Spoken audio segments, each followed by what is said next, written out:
In a small village, nestled between rolling green hills, lived an old man named Elias.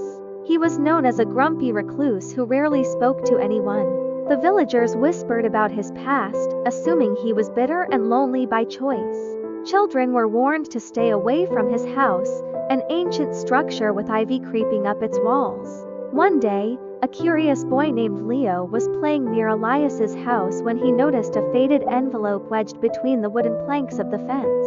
Intrigued, he pulled it out and saw that it was addressed to Elias.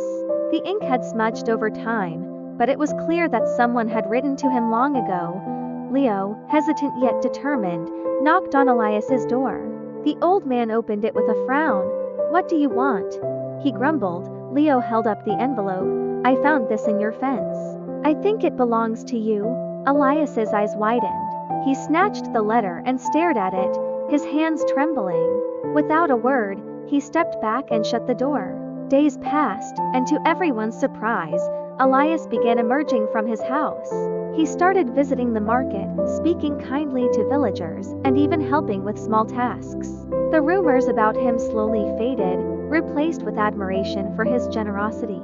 One afternoon, Leo found Elias sitting on a bench, staring at the letter with a wistful smile. "What was in the letter?" he finally asked. Elias sighed. "It was from my wife, written decades ago. She had left in search of a better life, promising to return. I thought she had forgotten me. But the letter, it said she was coming back. It must have gotten lost in the fence all those years ago. If I had read it back then, my life would have been different." Leo sat beside him. "At least now, you know the truth." Elias nodded. "Yes. And I've learned something important. Never assume you know the whole story until you have all the pieces." From that day forward, Elias was no longer the village's recluse. He was a man who had learned to embrace life again, all because a single letter, lost and forgotten, had finally found its way home.